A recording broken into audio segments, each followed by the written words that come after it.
This week, the bags are packed and the Antiques Roadshow will come to you from Colorado, USA. Located in the Front Range, right next to the mountains. Yes, hello. Thank you so much for having me. I came across this, what I believe is a lunch pail, in my grandmother's antique cedar chest. And I just thought I'd bring it in to have y'all look at it. I said, there could be some money in there. Oh my, yeah. May I handle the lunch pail? Please do. All right. Well, here is what looks like is an antique lunch pail. And that's right. Yeah. So where did your mother go to school? She went to school your grandmother? At Colorado State University. Okay, that makes a lot of sense. This is really, really reminiscent of a lot of antique lunch pails that I've seen. Really, what we got here is it was modeled to look like an earlier lunch pail. Is that so? Yeah. The earlier lunch pails were just a brown bag in this shape. And they would not have this strap here. They wouldn't have that. But this is modeled to look like an old lunch pail. This is supposed to look like a paper bag. Oh, a paper bag, I see. And I believe this right here is actually some of the logo, the old logo of the school. Oh. So, yeah, I don't know if you can imagine just walking around in the woods all day, eating lunch out of this. And look at this. We actually have some Velcro here, which Is really... that name brand? That is name brand. Back when Velcro was a brand. And look in here. We even have some old lunch. Isn't that... It really just brings you back. Wow. And so the important part, how much do you suppose I could get out of it? Oh, well, I've seen lunch pails like this, recreation lunch pails like this, in mint condition go for upwards of $250,000. Now, before you get excited, this is not mint condition. This is heavily used, and that's okay. I still believe you could get $25,000 to $30,000 out of this lunch pail. Oh my!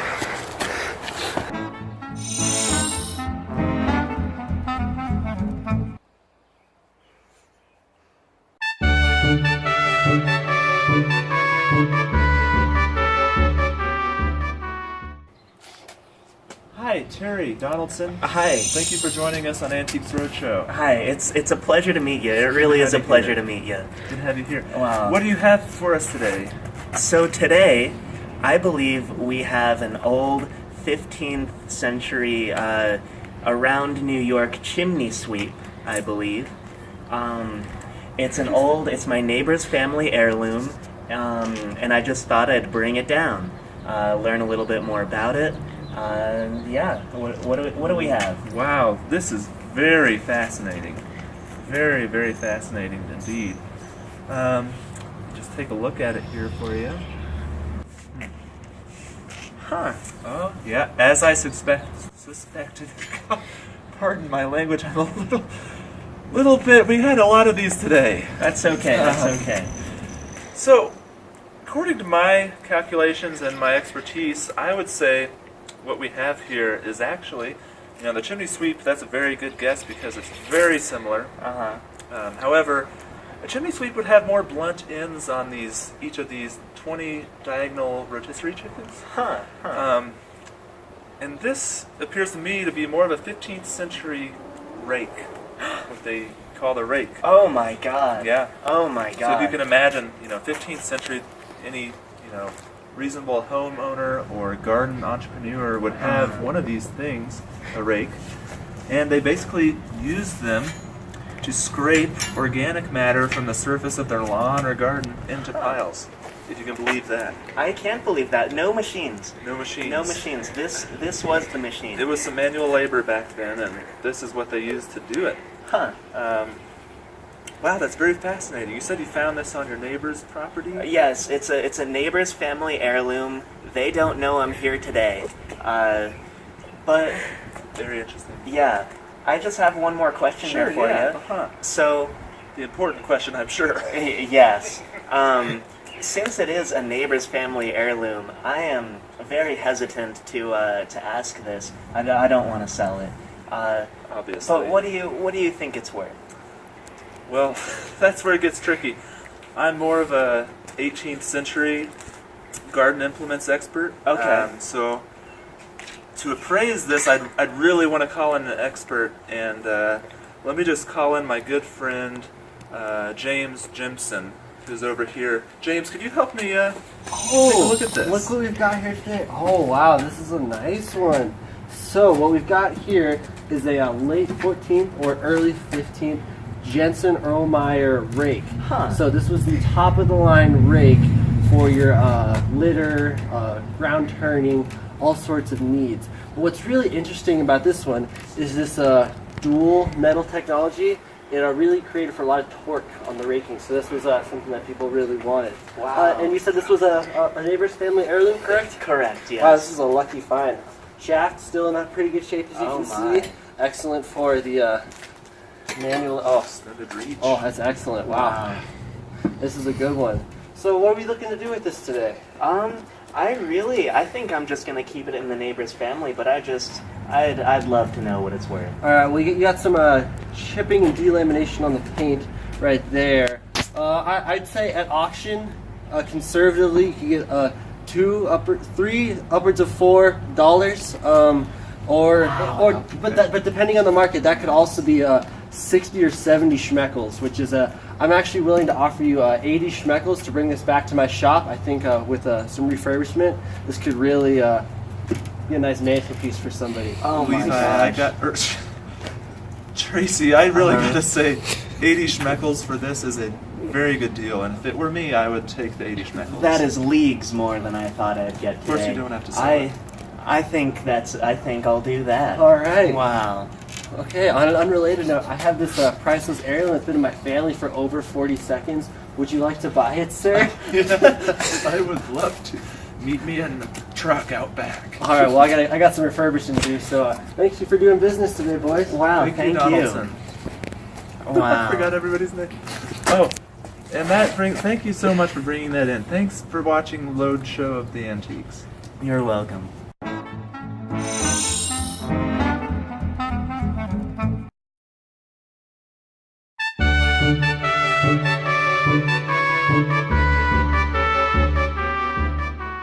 Oh, well, you see, I have this antique bird bath that my grandpappy gave me. And you know, grandpappy died, you don't fell out the winter, so I gotta get rid of it and get some money out of it so I can buy a V8 motor.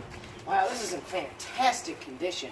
And I see it even has its original factory numbers on here, so we can really prove how good it is. Oh yeah, grandpappy told me that so you This can is identify which birds was incredible. on it. I just gotta say, it's got a very nice, like, 7-hole ventilation system. Really keeps Yeah. the. Wouldn't want to bake some chicken in here. The birds stay nice and cool. Yeah, no. Oh, and it's the water definitely can circle through here to keep it Yeah. nice and sanitary. Yeah, I did drop it on the way in. You can see the scrapes right there, so I think that might devalue it a little bit. Yeah, that's probably But- gonna take about 800. Oof, wow. But, Man, That's that'll alright. teach me to try and smoke 3 cigarettes at the same time. Well, shit. All right. Well, how much is it worth for this here priceless piece of family Well, memorabilia? I gotta say, after those scrapes, it's gonna come out to about 75 cents. Oh, how diggity! Wow, you really made my day, sir. Yeah. Well, thank you. Doing business with you. You can just leave her in the yard. Oh shit, I'll do that right here. Have a good one.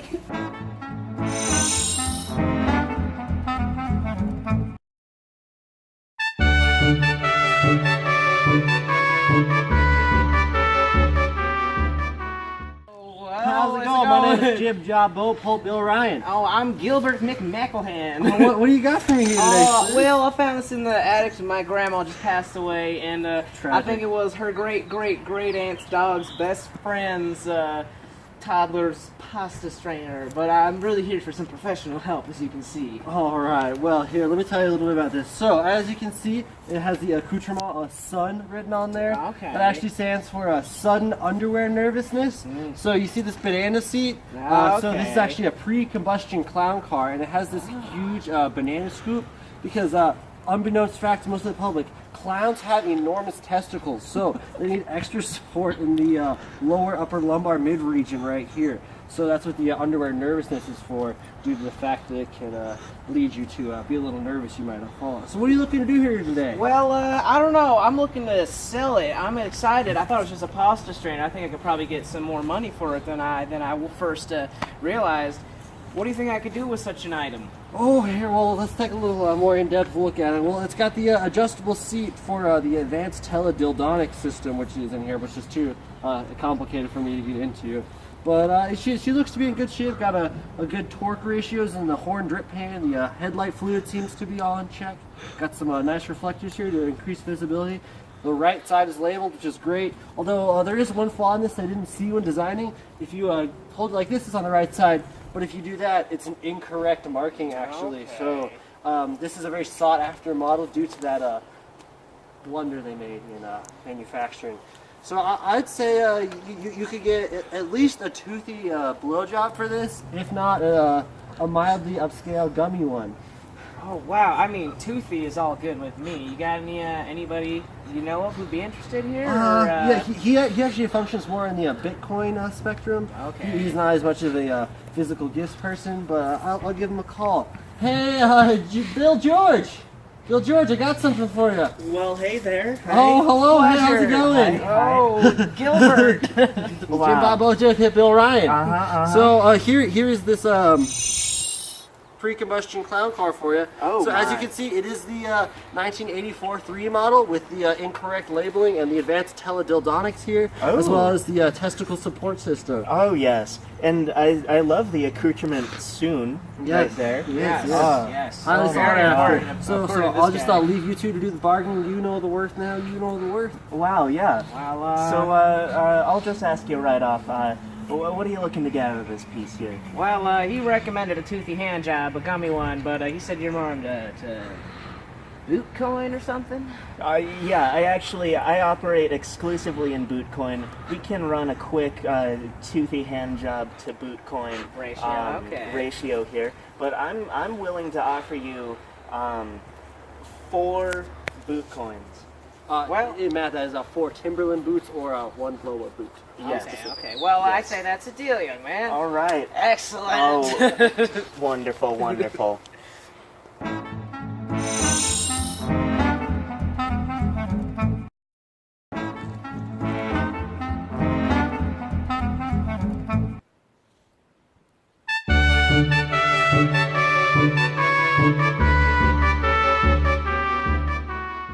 Hi, my name is Jimmy. I'm here with Antiques Roadshow. What'd you bring in for us today? Yes, sir. Thank you, Jimmy. So, what I've got here is I found these, what appear to be campaign posters. I found them in my great-great-grandfather's cedar chest, which I located in our basement Oh my. on the old farm home about a couple weeks ago. And I said, I might have something here. I said, gosh, look at these. They look old and they look like campaign material. Yeah, yeah. And so I thought I'd bring them in and have you look at them. Wow, yeah. So, what we have here, we have 3 posters from the late 20-teens, it looks like, for a Senator Bosner. Grandfather. Wow, oh my goodness. You were related. I see the resemblance. Wow. So, this is the second design we have. Oh my. favorite. And in the late 20-teens, tempeh right here was a very, very popular food. People loved to eat it then. Oh, it was just perfect. This must have been such a successful campaign poster. And here we have the third one. Oh, all of these are just in pristine condition, too. Oh, my. Laminated and whatnot. Exactly. Protected from the ages. And here the poster looks like it pertains to getting outside. Wow, yeah. So, do you have any other questions Well, about them? so I'm curious, you know, obviously these mean so much to me and my family because it's my great-great-grandfather. But I'm wondering, you know, just out of curiosity, what would be their worth? Right, yeah. So, I've seen similar campaign posters go for a lot of money. I've seen some campaign posters, especially in this nice of condition, go for upwards of $400, maybe $500. Although, with campaign posters, it really just depends on whose campaign it is. This is Senator Bosner here. Do you know if Senator Bosner won the campaign or not? I did read back. There was a diary there in that box, and I saw that Senator Bosner actually did win the campaign in 2018. Perfect. Wow. 2018. So that's gonna help our value. I think conservatively, we could see upwards of $45, $47 even for these posters, and especially just look at the design on this. We have one side here. Oh, the same poster on the other side. Beautiful, beautiful. Now is that 45 to 75 a piece, or what are we talking? No, this is total here. Okay. Yeah, unfortunately, campaign posters are really niche. It has to be the right campaign, the right time. All right. Yeah. Well, I'm sorry I came in. Oh, that's okay. Thank you for bringing these wonderful, wonderful Well, I pieces. appreciate your time. I certainly appreciate the appraisal. And Wow, working yes, those out. of course. Thank you. Wow.